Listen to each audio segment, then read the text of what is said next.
Hello, fellow LA Bree fans. How are you today? Here, let you know what happened on episode 3, in case you missed it. The show started off with Sam and Gavin leaving the fort. They're gonna go look for that military base, get some answers. They determined that the helicopter they saw that took Levi and Petra was heading west. The damaged chopper they found was pointing west, so they assumed the military base is somewhere west from there. And on the way, they're attacked by a rhinoceros. It's got fur all over it. It's from a different time area and chases them through the clearing.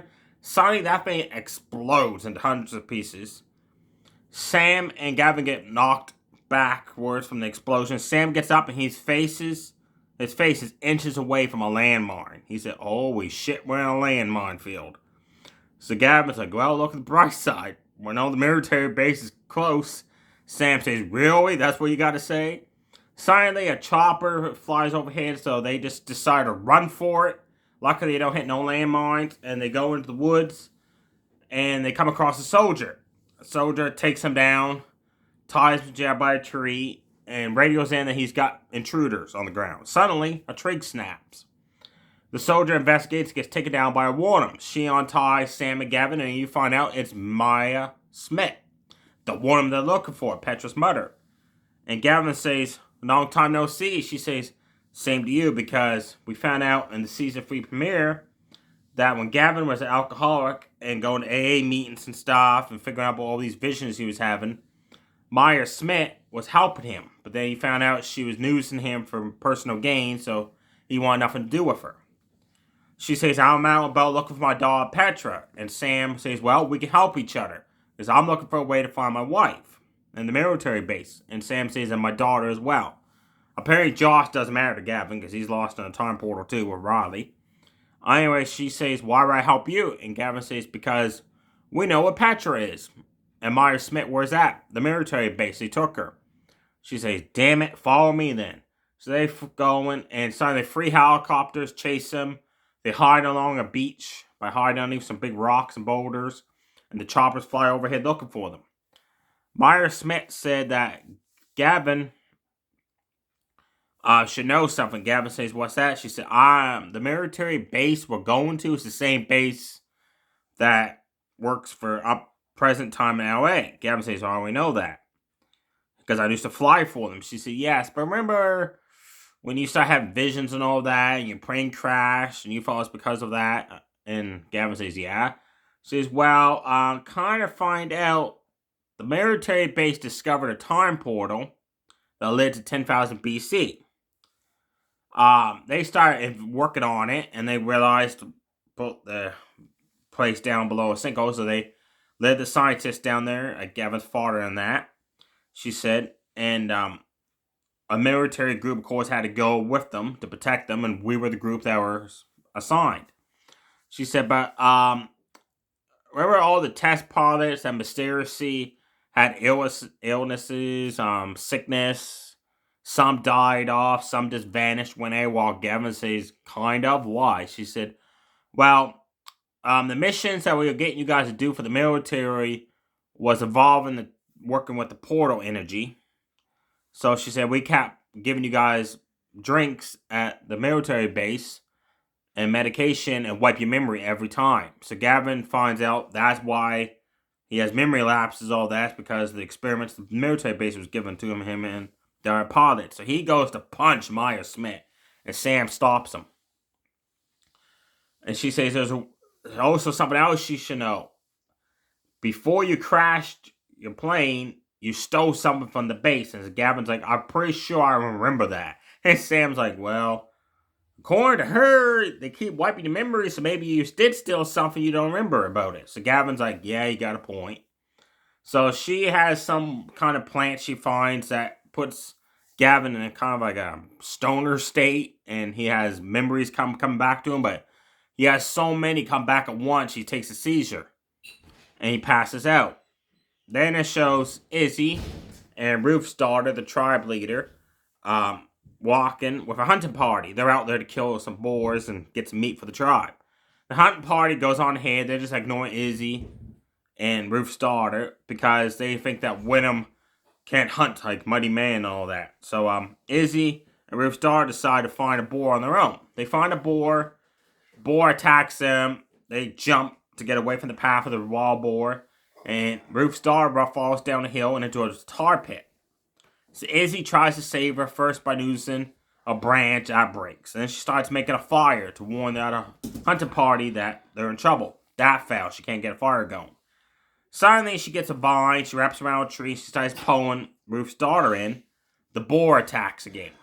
Izzy shoots 4 arrows into that boar. That thing just keeps on coming full speed. Suddenly, 1 arrow flies by Izzy and kills the boar. And then Ruth's daughter got out of the tar pit and got her bow and arrow. They take it back to camp, the fort. Everybody's celebrating. The other hunting party has to show back up. You have any meat. You find out that Ruth's daughter, father, and her twin brother were mighty warriors, and they died of a mysterious illness months ago. So she wants to follow in their footsteps, but her mother, the tribe leader Ruth, don't want her to follow on the footsteps. Izzy and her, you can see they start going for a kiss or a hug, but other people start walking by, so they stop themselves. But you can see there's some sparks flying between them there. Lucas is at the fort. He's washes the horses down and that, and he tells Veronica, his girlfriend, that he heard that during the Aerodactyl attack last week's episode that one of the leader canceled tribe members got killed. They classify it as the guy or the girl that found dead. So, sorry, my dog's barking. There's a toy stuck underneath the cot, so my dad's trying to get it. So they didn't really classify which one it was. So, Lucas figures that maybe he can get on with the cancel leadership of the tribe to be representative for their group of survivors.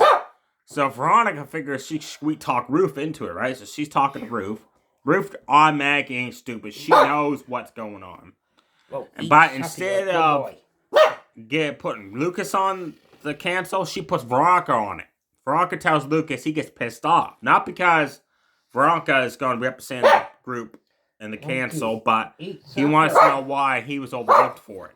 That's why he's so mad about it. Gavin wakes up, and he's back at the fort. Apparently Sam and Myers are taking him back to the fort.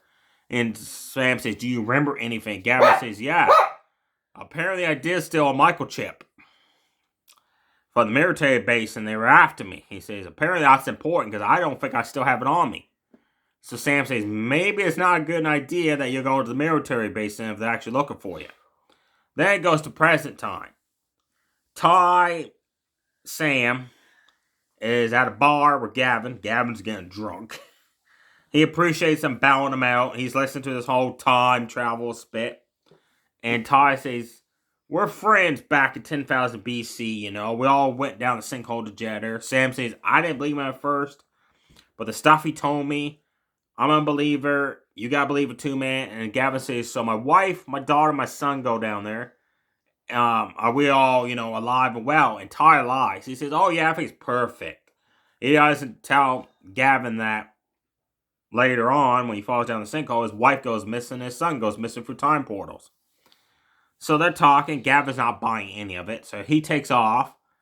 So Sam and Ty split up to find him. They go search the local bars.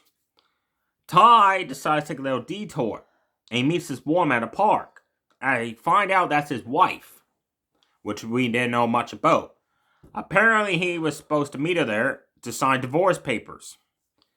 And he tries to, for some reason, apologize and all this, and she wants none of it, and she leaves the park. Eventually, Gavin enters his bar. Sam's there, and Ty's like, "Did you find Gavin?" Sam says, "Yep." And Gavin's drinking again. Ty talks to him and admits that he said, "I had a wife before I found the sinkhole. I had a brain tumor." He said, "Your father actually cured me of that with the medical procedures they found down in 10,000 BC that could advance with technology and medicine." He says, "I'm worried that since I'm back in present time, a few weeks before the sinkhole opens up here in Los Angeles, that the brain tumor is going to come back. I tried to convince my wife it's my fault, but the marriage is not working on hers. Guys, she said, my wife goes to AA meeting. She gets drunk and gets in a major car accident, and the person she hits with the car ends up in a coma. He said, and she feels sorry for herself, and I don't know whatever happened to her because I got stuck in the sinkhole. So Gavin finally, after some convincing, agrees to help them get into the military base to get back to 10,000 BC to save the others. And Gavin says, well, let's do one thing, Ty. So they go to AA meeting. There's Ty's now ex-wife, because he signed the divorce papers. And Gavin's speech inspires her not to drink that night. So Ty kind of messed the timeline there, right? So there's got to be some repercussions for that. Guys, they said before in season 2, Gavin's father said, if you mess with certain events, when you go back and forth in time, it changes the outcome. So Ty kind of changed that. It ends with this mysterious woman following them in a vehicle, and she's got a handgun. So I don't know who she is, but she's determined to hunt them down. They show no previews for next week's episode. I am curious about Veronica being on the leadership council, how that's going to affect the relationship with Lucas. So we got Gavin, Ty, and Sam at present time working to get into the military base, not knowing there's a portal there, and try to find a way to get everybody back so the sinkhole won't collapse. Gavin remembers in 10,000 BC timeline, he stole a microchip for the base. The same military base he's trying to find to find a way to get his wife and son back. And it was a really good episode. I did love, my favorite part of the whole episode was the landmine field where, like, when Gavin says, well, we know we're on the right path, and Sam's like, really? We're in the middle of a minefield, and you think this is a good time to crack a joke? I loved it so much. It was funny. It was cool seeing, like, the different Gavin we have now than the Gavin when he was alcoholic. Like, you see the different comedy effect and all that. That was cool as well. I guess we're going to see Ruth's daughter, Izzy, hook up. I don't know what Ruth's going to think about that, because she don't like the outsiders living with them, but she can't say nothing because Ty's wife's the leader of the tribe, and she's only second in command. But she said in this episode there's a way for her to take over being first in command. So I don't know, it was like a tribal combat or something maybe. I don't know. Maybe we'll find out. Stay safe, everybody. Go and get ready to start watching the Royal Rumble. Too sweet. Bye.